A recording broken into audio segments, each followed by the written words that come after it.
Welcome to the Gray Report. I'm your host, Spencer Gray. And if you're a multifamily investor, whether you're on the active side, passive side, or you've just been in the industry for decades, well, this is the YouTube show and podcast that was really built especially for you, where we're breaking down the latest industry reports, research, data, having conversations with industry experts to really equip you with the best knowledge to make some really good decisions. Again, whether you're in the industry or you are making decisions about where to place your capital. We've got a really exciting episode. Paul Bergeron, who has been covering commercial real estate for decades, is joining us today. We're going to break down what's been going on in the commercial real estate sector.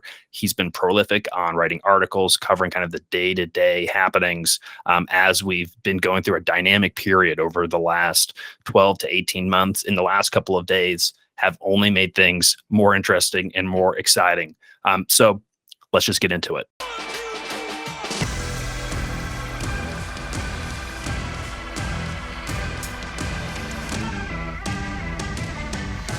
All right, welcome back to the Gray Report. Exciting show today. Paul Bergeron is joining us, who has been covering the commercial real estate industry for decades. He's had positions at a variety of major institutions, including Washington Post. He was the editor-in-chief, director of communications at National Apartment Association. He was the vice president of communications at the American Seniors Housing Association, the executive editor at Thought Leadership Today, and also a commercial real estate reporter at Globe Street, and a variety of other things that he has got going on. You probably have read Paul's articles, whether it's in Globe Street or elsewhere, again, covering the commercial real estate industry. Paul, so excited to have you on. We will read your stuff all the time here at Gray Capital and the Gray Report. It's a pleasure to actually speak with you. How are you doing today?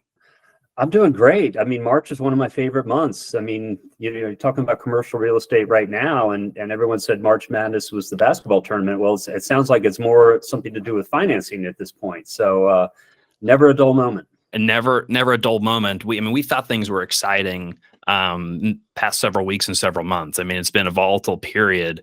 And then, at the end of last week, things really started getting interesting with the failure of Silicon Valley Bank and Signature Bank. And you just penned a piece under the name Richard Berger today on Globe Street. I got to read it this morning. It was exactly what I was kind of hoping we could talk about. Before we get into that, though, I'd love to learn just a little bit more about your kind of background, how you got into this space and covering commercial real estate. I'd love to learn more. Yeah, so the 60-second resume would be I was a journalist and reporter ever since I was in high school. Graduated from James Madison University in Virginia with that degree. Immediately went to work covering high school sports. Was a sports writer and a sports editor for 10 years. I worked at the Washington Post covering sports. Eventually, I moved into association publishing, where I was the staff writer for a couple of magazines and the editor-in-chief of those magazines, the most of which was at the National Apartment Association. For those out there who have ever read Units magazine, I was on the head person editor there from, I think, 2003 to 2000, right before the pandemic, actually. After that, I kind of created my own thing, and I called it Thought Leadership Today, and I basically run it off my LinkedIn page. So if you look me up on LinkedIn, you'll see my logo that I made up. And I gave myself the title of executive editor. I'm the only employee in the company. I've been writing for anyone and everyone under that situation. And one of the clients that hired me was Globe Street, which is commercial real estate. So I was able to spread out from the apartment world. I mean, I've done apartments for over 20 years, Globe Street for a couple. So it's been exciting because I get to cover industrial and hospitality and single family homes and everything under the sun when it comes to commercial real estate. So yeah, my byline at Globe Street currently is Richard Berger, and part of the reason for that is I'm also working full-time in the apartment industry. I'm employed by DH Management. So just kind of using that name for some of my apartment stories there. Look for that byline a couple of times every morning. And yeah, Globe Street's been a lot of fun. how did you get into commercial real estate? Because you were focusing on sports, and what was the shift to say, I want to focus on this, relatively niche sector? Well, to be totally honest with you, the pay and the hours of work. Yeah. I'm a Sports reporting reporter at can be a heart. lot, Yeah, right? I'm a reporter at heart. I was a sports writer for a long time, and I still cover basketball, believe it or not, on the Cool. side. I love high school basketball, but the hours and the pay weren't very good. So I had a friend who got a job at the National Apartment Association, and he's like, "Hey, they need someone to run their magazine," and I'm like, "Well, sure," and I just kind of had to self-teach myself. Associations are great. If you don't belong to one, you should. There's local associations and national. Everyone was very helpful. Knowledge sharing. I read and read and read and read and wrote and wrote and wrote and kind of became, the resident expert in the space. I think I've got more years writing about the apartment industry than anyone. When I became a free agent, Globe Street, the editor there, needed some people. My name got thrown into the hat. She called me up. I said, sure, I can do this. And it's been a lot of fun. That's a great story. And it's not too dissimilar to how I think a lot of us get into commercial real estate, because when you're growing up, you don't necessarily say commercial real estate is what my goal and what I want to do. You end up gaining some tools and resources and learning about it, and everyone has a unique story of where they kind of had that door that opened, an opportunity, and it's like, let me take a look at this. This is interesting, and then you kind of get hooked.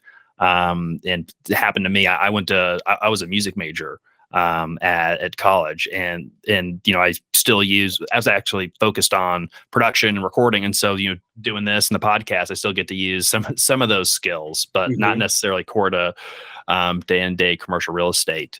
Well, Well, that's that's that's really interesting that you mentioned yeah. music, because I've learned that one of the key people in my department at BH is a woman who is a jazz trumpet player in Oh big yeah. bands and in rock bands. So she and I love jazz. So we've been talking nonstop about music while we're also talking about the apartment industry. So, I Oh, mean, that's it cool. works. It works. It it I mean, it it, it the other does. thing Yeah. about the apartment industry that's so exciting and interesting is I kind of took the approach that everyone lives in, well, not everyone, but most people have lived in an apartment before, and everyone understands the situation with housing and managing and moving and everything else, and landlords. And I tried to bring the kind of the human everyday aspect of apartment management to Units Magazine, rather than just talking about this company bought this property sold Yeah. for this and that. I tried to create situations where I talked about what it's like to live in the apartment and how that's handled by management companies. And I think that became a very popular way of reporting on the industry. Yeah.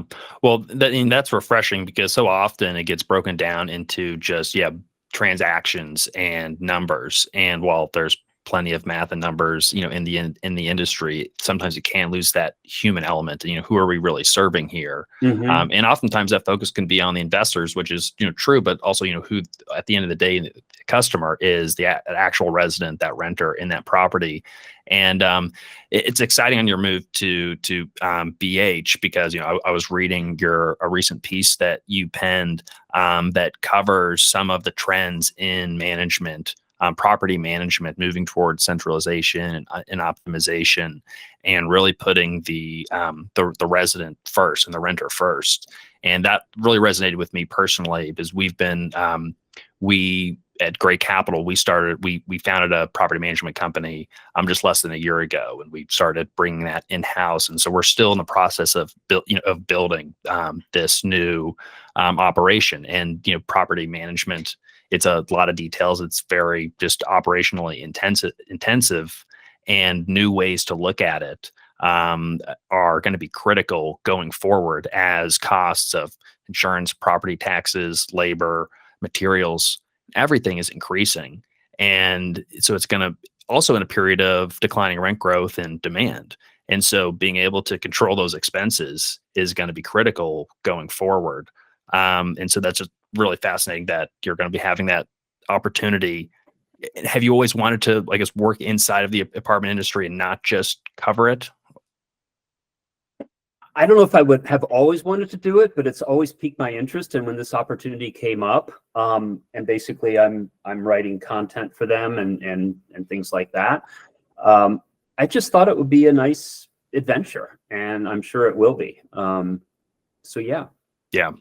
So I want to turn a little bit to kind of your style in reporting and some of the methodology, because we were talking just before we started recording, and you said, hey, I'm not necessarily an economist, and I'm not either. I play one on YouTube once a week, but I don't have a classically trained or degree in economics, but you seek out expert opinions from those in the industry, and a lot of your pieces are really getting insights from those that are in the middle. So I'm curious about that process and how you've built that network of sources to reach out to, because you're very prolific, have a lot of pieces that come out all the time, and on each one you're pulling all kinds of quotes from all kinds of different people in the industry. And so I'd just love to hear more about kind of your approach and methodology. Well, I really appreciate you saying that, because that to me is what a good reporter does, and I feel like I'm doing a good job with it. And it's not as hard as it might seem. So I'll walk you through it a little bit here. There are a lot of companies in all aspects of commercial real estate, and most of them have PR companies that support them, that they're sort of the go-between. And when I first started working at Globe Street, I didn't know anyone. I started reaching out to a couple of people every time a story was given to me. Hey, what do you think of this? And that network of people that I reached out to grew. And I have actually earned a reputation as a reporter in commercial real estate as being the guy with that list. And what is that list? That list is about 140 names now. So when I'm assigned a story every morning, it could be about any aspect of commercial real estate, not just apartments. Yeah. I get the stories around 10:30 in the morning Eastern time. I usually comes from a link to something, a report, a press release, whatever it is.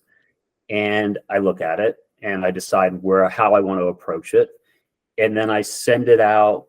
Like, for instance, the one you mentioned today about industrial, they said that cap rates and interest rates are moving in this pattern at the end of the year. So this is a huge report. I pulled that one sentence out. I sent it to my 140 people. I said, hey, do you have any clients who have comments about this, good or bad, right or wrong, up or down? And then I sit back and wait to get the responses. Now, I grew up in a daily newspaper environment, so those kind of deadlines don't intimidate me.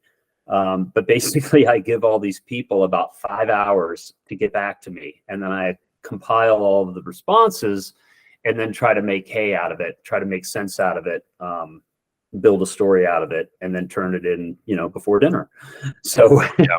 Well, I love it, because you get so many different perspectives. And just that piece as an example, it's titled "Opportunity to Buy Assets at Lower Prices Might Not Last for Long," and it's a piece covering CBRE's second half 2022 cap rate survey. And it's interesting that a lot of the responses are similar, but you definitely see some divergence, especially in terms of whether cap rates have fully expanded, or they're just beginning. Where are we in the process of cap rate expansion, and how long will that last? And this idea that there's there's sunshine kind of at the end. We're kind of see some light at the end of the tunnel.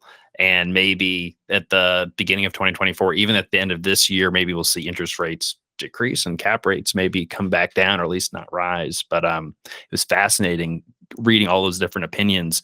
I'm curious, since you've synthesized it, do you have a take on that conversation in terms of kind of where the market's going, at least from the sentiment that you've been reporting on? Looking long term, I don't. And here's why. I wake up every morning. The first thing I do is watch CNBC and Bloomberg for about 2 hours. Then I read the Wall Street Journal. Then I sit down and start working on my stories. I have a daily news mentality. So like you said, who would have known last Thursday what would have happened? How do we know what's going to happen next week? I mean, you got to love the overuse of transitory that we had with inflation before. I mean, Nobody knows and nobody's right. So it's best to ask as many people as you can and have varied opinions in the story, so that way everyone's got something they can grab onto. That's, to me, a better story. If I wrote a story that only said this was going to happen and not the opposite, my stories would get kind of boring, and I don't know. Yeah. By the way, I wanted to make an offer to some of your listeners. So if you go to my LinkedIn page under contact, you'll find, I'm pretty sure my email, my personal email, and I think my phone number's on there. If anyone in the audience wants to contribute to stories or be part of this list as potential sources for stories, reach out to me. I will include you. I'm not difficult when it comes to that. Please do. I would love to add you. That's awesome. Yeah, and we'll put a link to your LinkedIn in the show notes. And yeah, especially if you're in the commercial real estate industry, reach out to Paul. That's an exciting opportunity, especially to get featured in one of your pieces, because they get highly distributed and very well read. I mean, we're certainly covering it just on about a weekly basis here at the Gray Report. So that's exciting. Yeah, you guys do a good job of mixing it up with your content. I like it. We appreciate it. We try to stay on top of it and try to do some of the work that of kind of aggregating everything that's coming up, because there's a lot of different sources, some well known, some not well known. And Globe Street does an excellent job of doing this, as well as gathering a lot of different information from different areas of the CRE space. But yeah, we try to cut out some work for some folks who are trying to figure out what's going on a daily basis in the CRE industry. Like to turn now back to kind of the past couple days, this less than a week, some turmoil in the financial markets. Yesterday, President Biden came out just before markets opened, reassured American public that the banking system was safe. He said it 3 times, which made me feel less. Every time he said it, made me feel a little less safe, to be honest. I was getting emails from banks that we work with assuring us that all was okay. And while I think the intention was to reassure everyone, it's made everyone more and more nervous that there could be some structural problem with the financial sector and banking. And we've had so much volatility. So yes, things move around. Some things can certainly break. You penned a piece this morning, which again was just perfect timing for our conversation, looking at the lens really through commercial real estate and some folks that are kind of in the middle of this, because both banks had exposure to commercial real estate. So it was just with the Signature Bank having a much larger exposure and portfolio. But I'd love to just hear a little bit more about your reporting and some of the folks that reached out to you of what's been going on in the commercial real estate space. And I know also Proptech space, as there were some players in Proptech that had relationships with Silicon Valley Bank. So what have you been hearing from your sources? Yeah. So the Proptech and the venture capital thing is what really interested me more than anything at the outset. There are a lot of, Proptech's a big deal in apartment and in CRE and apartment management, and et cetera. And I know a lot of people who have started startups, who work for startups, who finance startups, who brainstorm about things that they want to do. So when I started hearing that was the crowd that was most nervous about what happened last week, I reached out to a couple of them, and they were not happy. They were nervous. They were trying to think. Oh, the word was grave. One of my friends said, "Well, this is a very grave situation right now." And I'm thinking, "Oh no. What are we going to do? What am I going to write? Who's going to say anything?" Because it's hard to get people to talk negatively about what they've done. It's always, so as a reporter, you just don't know what you're going to end up with. And then lo and behold, by Sunday night, right as I turn on the Selection Sunday for the basketball tournament, then I flip over to CNBC and they've got a 2-hour special about what went down at the Fed and everything that day or that past 48 hours. So you wake up Monday morning, and all of a sudden there's a lot of relief. There's still, like you said, some nervousness. We don't know what's next. Kind of unprecedented what's going on here.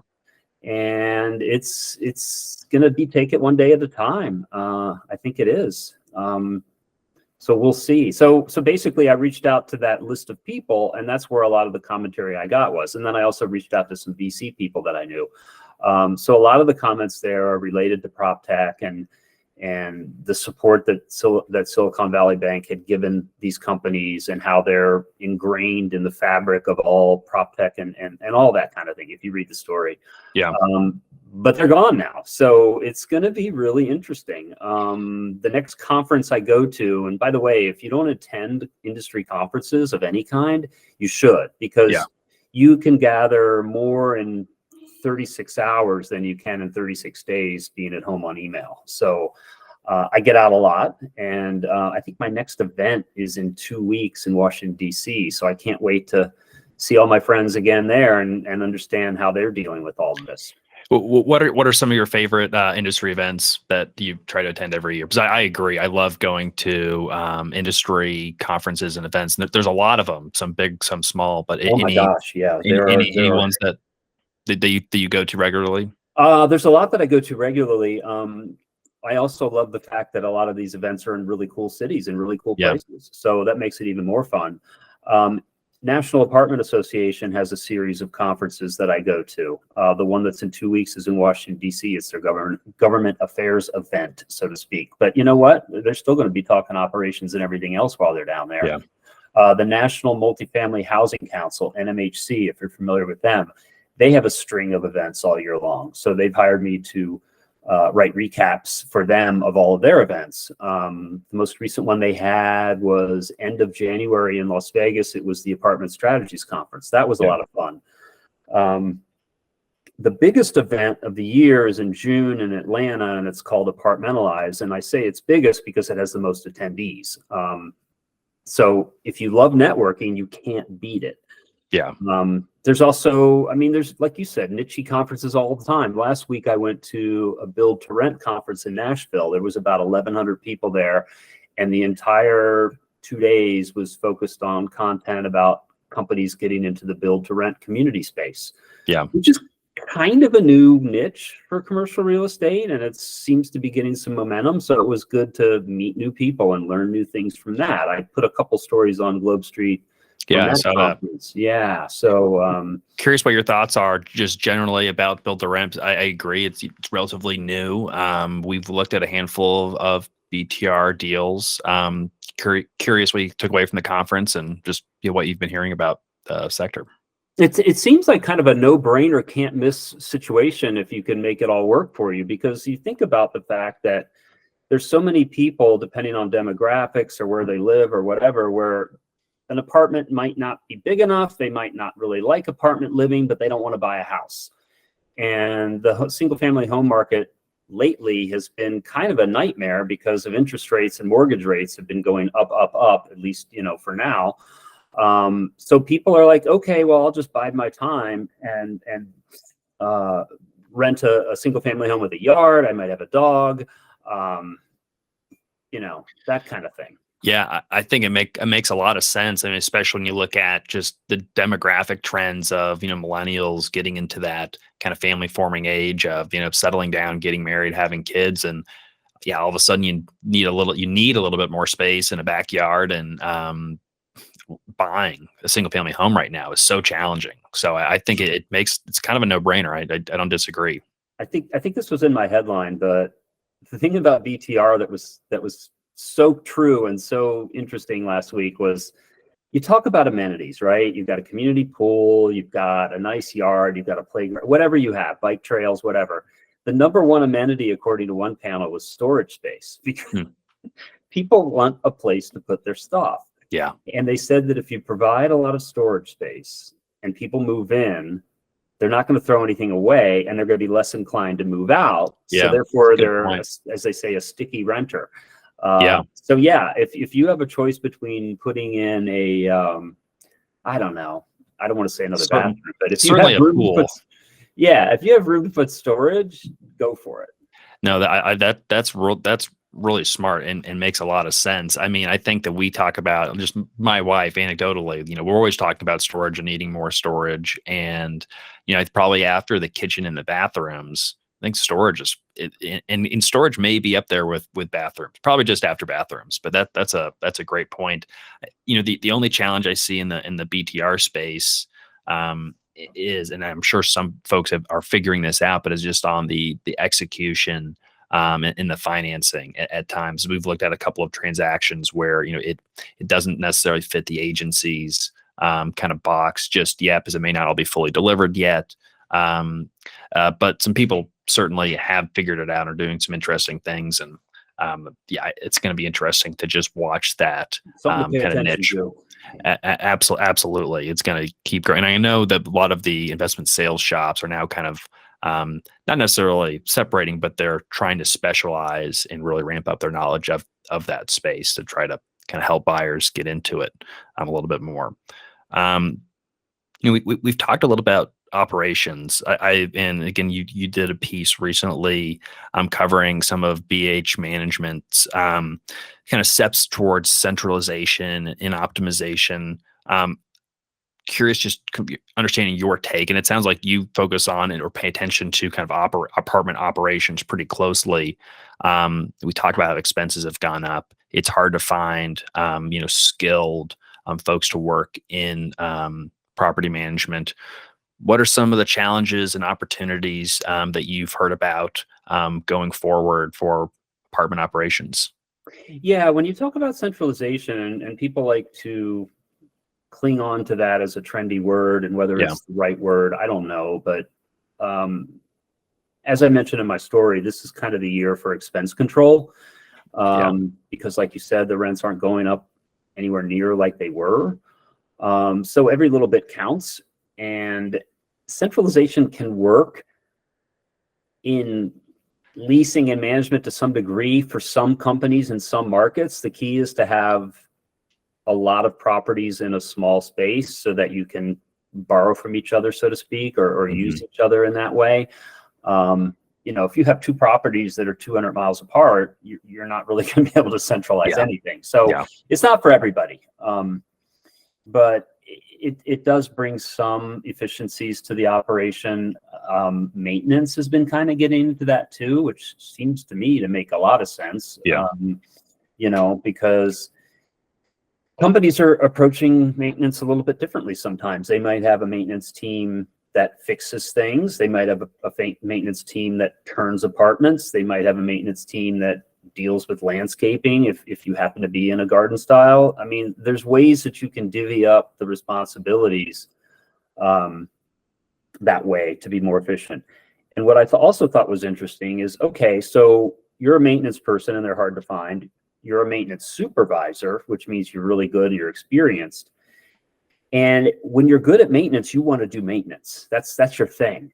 Yeah. You don't want to be doing administrative things. You don't want to be doing paperwork or ordering things. So all of a sudden, centralization will bail you out. It'll pull those responsibilities off your plate and make you better at what you want to do and that you're good at, and not aggravate you to the point where you have to deal with software and paperwork and administrative tasks.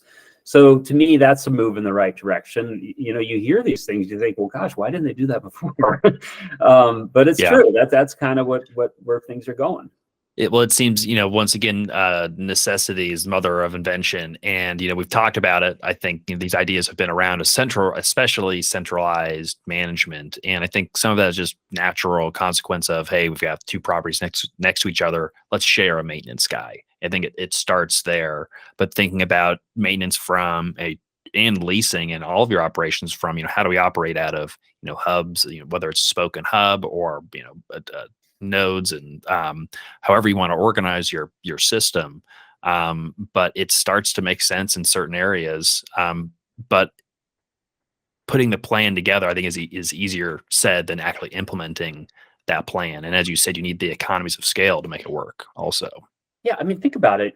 You're in, well, I live in Northern Virginia. So you're in Fairfax County in Northern Virginia, and you own an apartment building, and someone's interested in it. They apply and they tour, and then maybe they just decide, you know what, this is just not what I need or not what I want. Well, if you have 3 other properties within 5 miles of that area, then the centralized leasing, if you will, can refer to a sister community. Yeah. Well, I'm sorry, we're not good for you, but maybe you should go try this one over here, instead of just saying, well, thanks for coming by. Good luck on your search. So, I mean, that's another aspect of centralization for local prospects. I mean, Yeah. No, it makes a lot of sense, and that way, whether it's assistant managers or leasing consultants, they can focus on assisting residents at the property, doing tours when they're on site, and but the follow up, kind of the more just really sales process that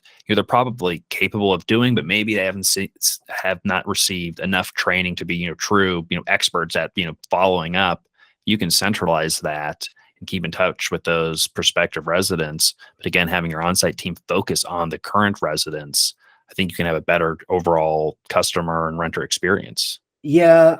The other thing that we haven't mentioned today is the whole use of AI and Yes. chat. People use chat bots or whatever type of messaging that you have going on, and the role that that's playing in all this. If you're a prospect looking to rent an apartment in Northern Virginia, why does a leasing agent have to spend the first 10 minutes of the call answering the 3 or 4 most common questions when all that information can be provided easily on the website? And this is something that really got started a couple of years ago, and apartment management companies and supplier partner companies are still perfecting this, and I think they're getting better, and they will continue to get better. There's always glitches, but I feel like everything else in the world that's moving in this direction, well, apartment leasing is too. Yeah. I'm glad you brought that up. And just like other sectors, there's so many opportunities to implement AI. And I think the challenge is finding what the best use case is, because you can find all kinds of there's different areas. And we've experimented with it for just writing scripts for leasing consultants, and, had to deal with, certain situations like implementing a valet trash fee and residents not being happy, and putting into chat GPT the whole scenario, and then it puts out an entire script of how to deal with a resident that is upset and has lived there for a long time and doesn't want to pay the fee, and you can specifically say how you want the leasing consultant to come off in empathetic manner and high level of customer service, and then you can hand those scripts, and it's such an interesting tool. And that's just one little example that we've played around with, but it just the possibilities just keep opening themselves up as a fascinating tool. Are you worried about that from what you do? What you do specifically, I was talking about this morning with Matt Bosnagel. What you're doing can't be replicated by ChatGPT because it's relationship based. But I'm curious about Right. AI in your profession, journalism. Yeah, I mean, I was going to say it if you didn't, but yeah, I mean, I'm not a huge fan of ChatGPT in that Yeah. sense, but I hear people talking about what it can and can't do, and it's great, and everybody wants to save time, and everyone wants to have everything spelled correctly and the grammar to be right and all that. Yeah. But really, as a reporter, you're only as smart as who you reach out to. So it's the information that you get from others that makes my job invaluable, I think. And speaking of the Chat GPT and conferences, I should mention that my other favorite conference is called AIM, the Apartment Innovation and Marketing Conference. And it's every year right around, I always remember because it's the week of, right the week after the Kentucky Derby. So it's basically the first week in May-ish. And it's in Huntington Beach at the Hyatt, which is right down there on the beach. Now, I've lived in a lot of places, but the place that I've lived in the most, or the place that I've liked the most where I lived, was Orange County, California. I went to high school in Irvine. So any chance I get to go back to California for any conference, I don't care if it's about trash pickup or what, I'm there. So Yeah. This conference is coming up in May, and they're going to have a pretty, as I understand, they're going to have a pretty good focus on Chat GPT and things like that. So I would encourage anyone out there who's in the apartment industry that either has been to go back or hasn't been to try that out. It's really a wonderful event. That's good. That's good to know. That wasn't on my radar for this year, but that's something we'll have to consider as well. Because that's again, I think that's fascinating, and what things will look like in a couple of years, who knows? But it'll be interesting, and just how we're going to use this tool. Yeah, that forward. conference is the one that kind of put things like what's it called, Matterport. Yeah. Touring. They had those guys speaking cameras before anyone else knew anything about it. They've had other speakers who have been way out in front on things. I mean, it's always a great event. And speaking of technology, since we've been talking so much about apartments, I mean, this is working in other aspects of commercial real estate as well. I mean, you had asked me earlier about touring. Um, we were kind of stuck with the pandemic in terms of having to do virtual tours for apartments. And I don't know how sticky that's been. I Yeah. keep hearing that it's not that popular and people prefer going, and I get that. I mean, who wouldn't? But in commercial real estate, if you want to look at a larger property, warehouse, office building, or whatever, the technology there for touring remotely is really picked up. So you don't have to fly out to Chicago to see the building. You can feel like you're there with other with the way technology is working now too. I think there's a lot of companies that are really improving on that experience. Yeah. No, I agree between the, like as you said, the Matterport tours and some of the indoor kind of drone tours that they do nowadays, and a lot of other tools. It's really, you can really get a good idea of the asset. And I feel as though that's becoming much more standard in offerings now, is to have some sort of virtual tour, whether it's indoor drone or something. There's a company that you may or may not have heard of that's kind of growing called Infinity, like Infinity, except it has two Y's Yeah. at the end of it. Okay. And they have really perfected this science of virtual touring and feeling like you're there better than anyone I've seen. So if you haven't checked out Infinity, you should at least look into that. That's awesome. I'll have to check them out. We have talked about apartments a lot. Any trends in other CRE sectors that worth noting? Office has had all kinds of trouble as we're figuring out work from home and what does the office look like. Industrial seems to be have been doing quite well, although there's been some softness, but it's been really outperforming other sectors the last couple of years. Any other trends to watch in other CRE sectors? Yeah, it's kind of funny that people say industrial is having some softness, which it is, but it's like it was so high up on the mountains for so long that, I mean, any softness is not necessarily a negative. Yeah. Yeah, the single family home market has been really interesting with the mortgage rates and the cost of doing financing. What do we have? Retail. So, I mean, everyone likes retail, right? We shop every day. So I love getting assignments that have to do with retail. And you have the whole situation with e-commerce, and e-commerce has taken over the world and all this kind of thing. So when the pandemic came, of course, Amazon was through the roof and e-commerce.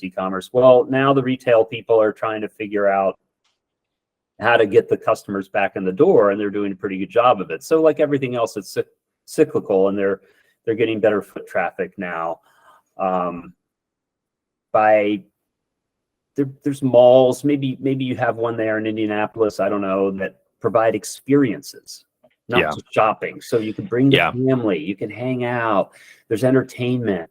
Tyson's Corner Mall, which is owned by Simon, which is in Northern Virginia, which is my favorite mall in the country, by the way. You know, they'll have things like a Van Gogh art show going on. Yeah, very cool. And you know, you might pay $10 for a ticket to go see an immersive tour of that while you're going shopping. So, I mean, they've come up with these ways to get the customers back in the door, and I think it's pretty cool. The hotel industry, it seems like that is, I mean, if we all travel, right? You've seen the rates. I mean, they're rough. If you don't have an expense account and you're traveling, you got to save up. So the hotels have been doing pretty well, I think. What are we leaving out here? Hospitality, restaurants. I did a story on restaurants. I don't know if it ran this week or not yet. Maybe it hasn't run yet. You'll see it this week. Okay, I was going to say, I don't think I've seen it yet. Yeah. The editor sometimes holds on to things for a few days. But, you know, it's talking about how sales are up, but revenue's down because, again, you're dealing with the price of things. Yeah, cost of labor. The competition of quick service restaurants, which they've been on a tear. I mean, again, cyclical. Yeah. Well, it seems like, exactly. It is so cyclical, and we're on that pendulum kind of swinging the other way. I mean, we experienced such extremes during the pandemic, and now kind of being on the other side of that, we're starting to feel some of maybe not always pain, but just some of the after effects of what such a volatile period was. And I think there's some swing back on having some of those experiences, wanting to get out into public and going shopping, going to restaurants, and not just ordering everything online. And Mhm. as is with most things, will probably follow some, will revert to the mean wherever that is, at some point. It'll land somewhere in the middle. But Yeah, another trend that I wrote about, gosh, it was over a year ago, but I'm sure it's still here, is when you talk about banking and you talk about retail, how do you put those two together? Okay, so think about all the times you've been driving around in your neighborhood and there was a drive-through at a bank. Well, one, how many people actually go in banks anymore? yeah, Not that many. How many people actually go in the drive-through anymore? Not that many. If yeah, you're looking around to acquire a commercial real estate asset and it had or has a drive-through from a bank that maybe is out of business or now, those are the kind of golden opportunities you have, because generally, from what I recall, is those properties have already been approved and zoned to have yeah, drive-throughs, and they have the proper streets that lead up to it and all that kind of thing. So it's funny about reuse. I mean, reuse is another trendy thing. People keep talking about turning office buildings into apartments, hmm, and I just, my gut tells me that this is one of those things that the media is just pounding yes, you on, yeah, because it sounds like it's such a great thing and it sounds like it makes perfect sense. But the very few sessions that I've been to at conferences where they talk about the process, I went to one in Atlanta back in the fall, and they had a construction company as part of the panel or something like that. And they said there's only 2 or 3 architects in the country yeah. that are capable or do a good job at making those kind of plans. So you can't just flip a switch and turn an office into an apartment. So take it with a Yeah, grain of salt, is my opinion. that is exactly what I've heard. The most proponents of office to multifamily have been from outside of commercial real estate, and just from kind of bystanders saying, "Well, there's all these empty office buildings. Why not turn them into apartments?" And again, it's way easier said than done, because I've heard the exact same feedback from folks who have attempted to do it. I've talked to people that have done it, and they've said how difficult it is. You have to have such a cheap basis on the office building, because just the floor plates and how you build an office building is just so different from an Right. apartment building. And then when you think about utilities and mechanicals, how many bathrooms are on an office floor? It's usually like one.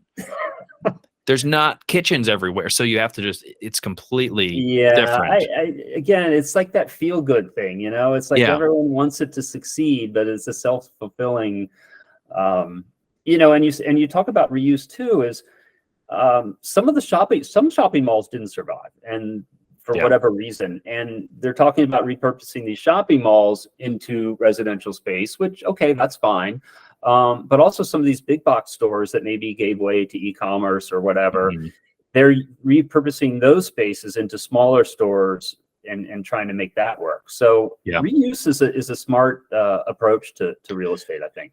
Yeah, I've also heard some fulfillment centers going into some former big box stores, as Right, well, so, and exactly. almost using them as like warehouse space. Um, Exactly.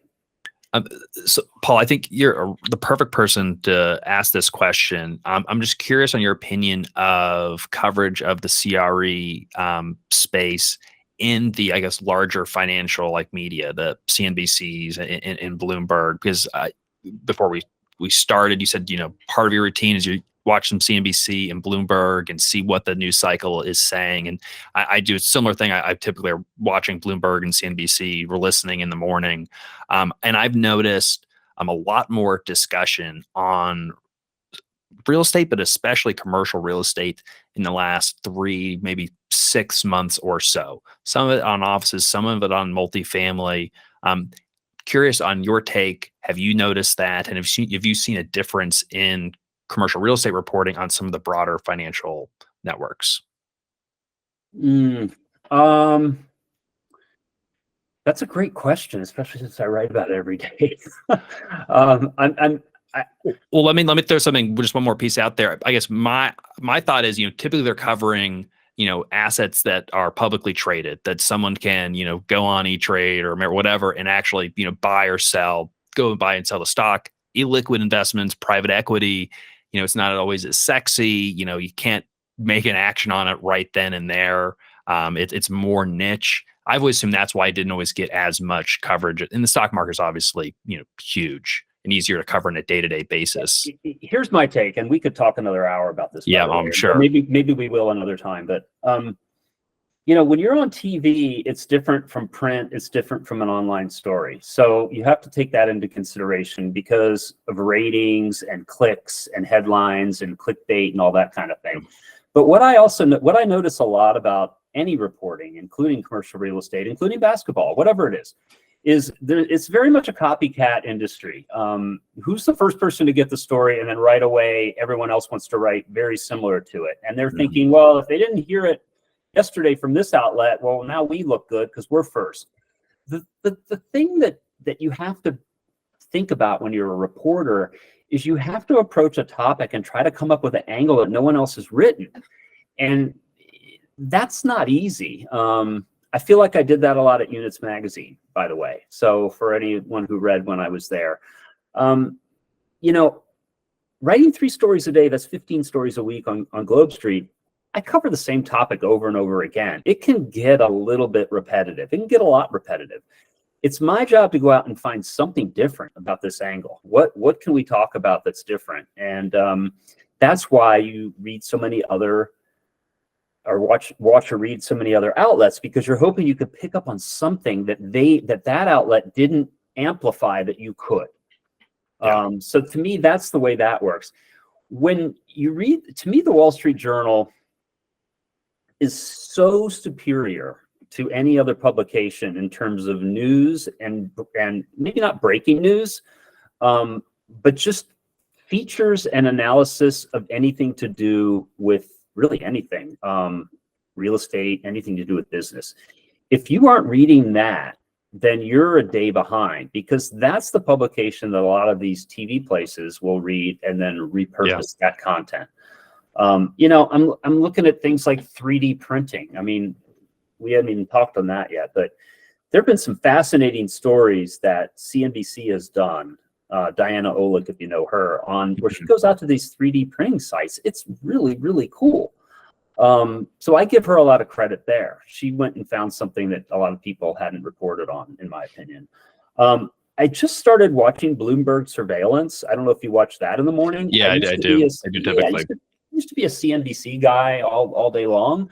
And Squawk Box, I just got the feeling with Squawk Box, it's become an entertainment show. They're so interested as hosts of that show to be funny, to be clever, and to be engaging with each other. Bloomberg Surveillance, they just cut right through it. They just get, if you want information and good guests and good hosts, and they somehow weave just enough sense of humor into the broadcast that it just keeps you going. So I enjoy it too. I've really become a surveillance guy. I'm trying to think of what other big publications I look at. How many of us have been newslettered to death, by the way? I mean, there are a lot of newsletters out there. You really have to have something good and something different to keep your readership in that sense. I think you guys do. Yep. So appreciate it. Yeah. No, that was difficult. We just started doing it because we wanted to be on top of things, and we figured, why not start aggregating? And I found it was sometimes difficult to, I was surprised. Sometimes I would find a report that was a little stale and it hadn't really been widely distributed, or not they just kind of released it and not done much with it. And I figured, well, why don't we just start compiling these reports that come out and articles on the industry and just start sending them out weekly and see if anybody cares. And, we started picking up more and more and more subscribers, and it's worked out pretty well. See, this is the two models. You guys aggregate, which I like, because you're getting different sources of information from different writers. The people who have to put newsletters out themselves with their own staff or their own person, think about how hard that is, because there can't be a slow day. You have to fill each of those news holes, and then everything gets treated kind of equally. So you don't really, some days your newsletter might be dull as doornails. Another day you might have 3 really big breaking stories. So the newsletter world is tough. Yeah, it is. And it's grown considerably over the last couple of years. Oh my gosh. It seemed kind of like and some would do a really great job, and I enjoy reading, and some I just ignore, and sometimes I just decide my inbox is too full already. I just can't deal with another one. So I'm just curious, and before we kind of round things out, just some other changes you've seen in the journalism space, specifically in commercial real estate, but also just kind of as an industry as a whole. Over the last couple decades, there's been a ton of changes. You're still, doing print and still, writing in an era of, TikTok and video and all of that. Um, what's changed, and what are you excited about, and what are you concerned about? Well, I would say in terms of distribution, it really bothers me when I hear that most kids get their news on TikTok. I don't do TikTok. I don't have TikTok. I'm not interested in jumping into that boat. But what I noticed when I left NAA 3 years ago was just how great of a site LinkedIn is for news. Yeah. Now, of course, it serves a lot of other purposes. You list available jobs, people talk about their colleagues and things that they did at work and all this stuff. But I like to think of my LinkedIn feed as a news feed, as a news platform. And I think people appreciate that, because you don't really want to go to LinkedIn and see a bunch of things you could see on Facebook. Exactly. You want to see news and information. And if you're looking for a job, well, then that's great. You definitely need to look. But guess what? You might be on LinkedIn and you see job openings. You might have a friend who's looking, so you can refer them that way. I am a big Twitter guy. I've always loved Twitter for live information, but I've gotten the feeling that Twitter is much more better for sports these days. Yeah. Which is fine because I'm a sports guy, but not really for news anymore. And where do cat videos fit in on all this? I don't know. I guess you somewhere in between cat videos, but it's the internet at some point. The other trend that I see about commercial real estate reporting and reporting in general, and maybe you've noticed it, is you want to go to a media outlet that has a beat reporter, somebody who just does this, whether it's commercial real estate, basketball, crypto, whatever it is. Too many times, because if you read news publications, especially like the Washington Post, all these newspapers and news outlets are cutting staff all day long. So what you find out when you go into those media sites is the reporters show up and they don't know what they're going to write about that day. They're assigned something. But if you could find a publication where it's Paul Bergeron, he's going to write about apartments, that's invaluable. Actually has some expertise. Yeah, you want to hang on that, because that person has been following the industry for a long time. And I think TV business news does a really good job of that too, I'm happy to say. That's good. I certainly have noticed in areas where I have some knowledge of, reading an article that's done by a national outlet sometimes, where it's pretty obvious that they have just started to learn about the subject matter that they're writing about. And then the good ones will do what you do and lean on their sources and have a lot of quotes. The others often miss the point or misunderstand the subject matter. And I don't think necessarily the broader public understands that when they're reading that. So I'm assuming that I'm reading other articles about subject matter I'm not as familiar with, and it's taking, their, word as fact, when maybe they only have a surface level understanding. That's a really good point that I probably don't think about too often, about what that quality is of the reporter who's writing that piece. Yeah, if you want to really evaluate a good story, or if you follow the news, or if you're in the news business and you're watching a report on TV, or you're reading something in the newspaper, magazine, online, or whatever, is instead of just reading it for the information that you're getting, put yourself in the shoes of the reporter and think to yourself, did they ask the right questions to the right people in the right way? Were there questions that you wanted asked that weren't asked and therefore isn't in the story? And that way you can evaluate whether the reporter is good or not. Yeah. No, that's great advice. Well, Paul, we're running out of time. LinkedIn, I know, is a good place to get in touch with you. Anywhere else people should go to find you? You've got all kinds of articles out on Globe Street. How else can people get in touch with you if they want to reach out? LinkedIn is probably the best way. I mean, a lot of the things I write, believe it or not, I don't have my name on. So if you have questions about things, or you want to know if I've ever covered this, or if you want to know anyone who is covering this, reach out to me and ask me, and I could probably put you in touch with a good resource. Awesome.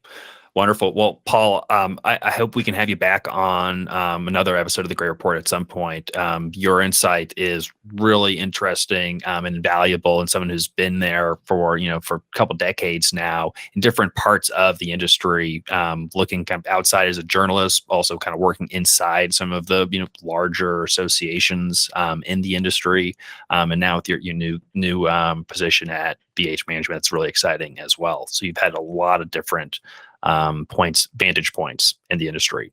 So we'd love to Yeah, have you back on to be able to come. I love what I do. Awesome. Wonderful. All right, Paul, thanks so much. Appreciate you. And thanks for coming on the Great Report.